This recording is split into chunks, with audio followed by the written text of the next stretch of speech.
Welcome back. So we continue with subject-verb agreement. Now we will talk about the use of auxiliaries. So what's an auxiliary, you may ask? So an auxiliary basically is a verb that helps the action verb become a negation or a question. So in English, we have the action verb, the one that tells us what the subjects do, and we have the auxiliary, which is used to negate something. So again, if I speak from a Spanish perspective, you add no before the action and it becomes a negation. In English, you have to have not just a no, but you have to have a verb. So these are the three fundamental uses, or I'm sorry, the two fundamental uses of this, plus its conjugation. So the auxiliary, as I said, provides support. It tells us no or asks us a question. The auxiliary is the one that is conjugated. Once you conjugate the auxiliary, you do not need to conjugate the other one. And by conjugate, I mean to modify to fit with the pronoun. So let's take a look at some of these examples. So for the simple present, which is the one we are concerning today, we will use to do. So to do modifies the present to ask a question or to negate. We will follow the rules we learned last lesson, where you know the S sound, etc., etc. In this case, let's take a look at how to make a question and how to make a negation.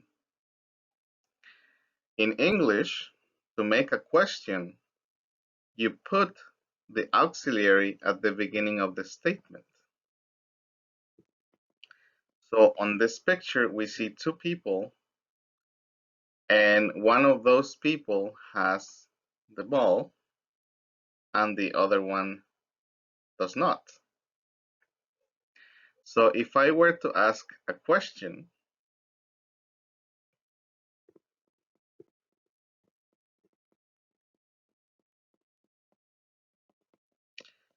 does Javier have the ball? Does. As you notice, I already conjugated,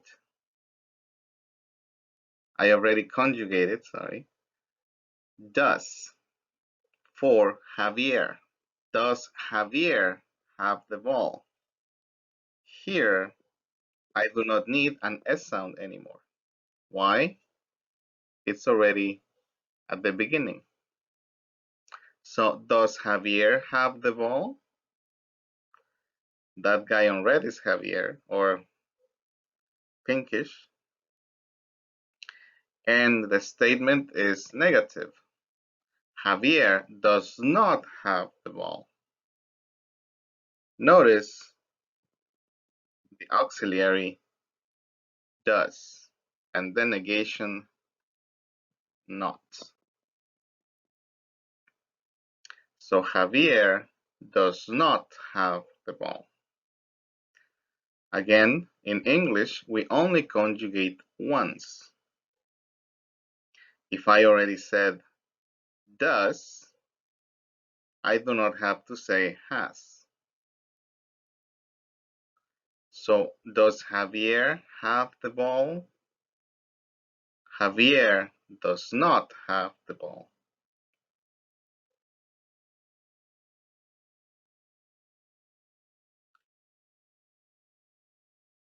So let's take a look at other example here.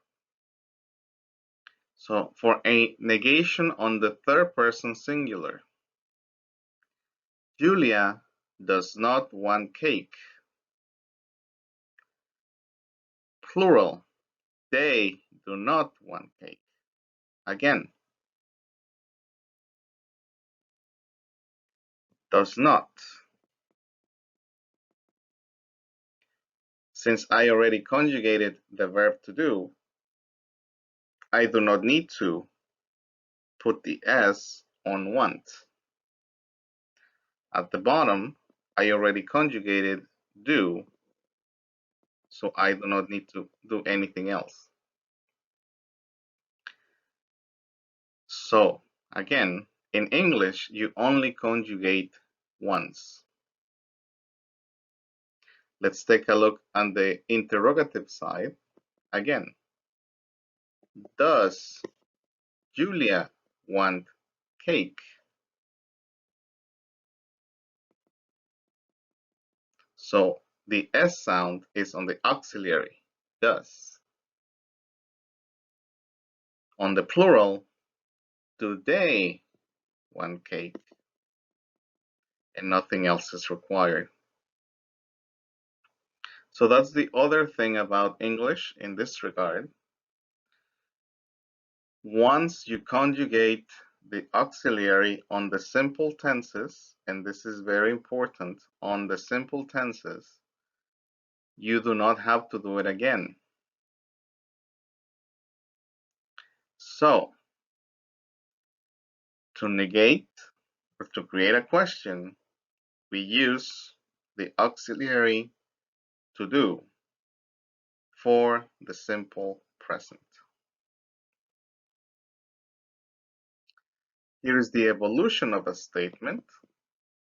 So on the positive side, Laura bakes cookies.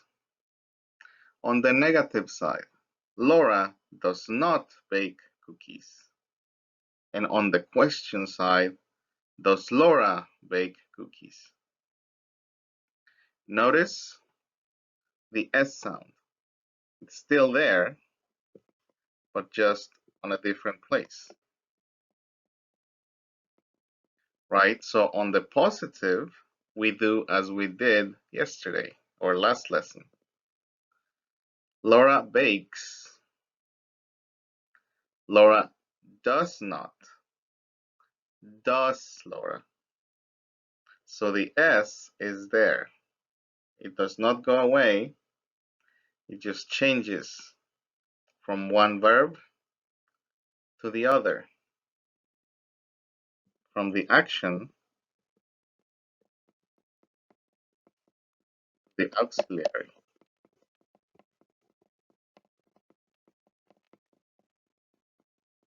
But it remains there.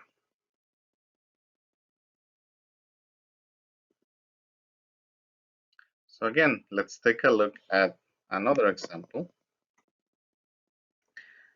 Using the third person singular, since it's the one that most of us have a problem with. So again, if I am going to do a positive statement,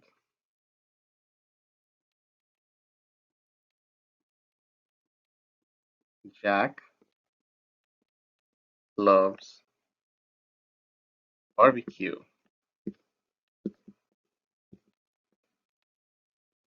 Right, that's a positive statement. Jack loves.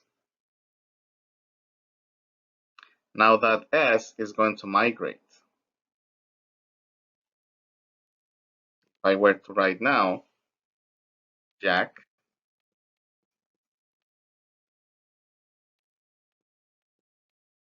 does not love barbecue. So that S has migrated here. It abandoned loves and it went to does. Now, if I'm going to make a question with this statement, this will move to the beginning. Does Jack love barbecue?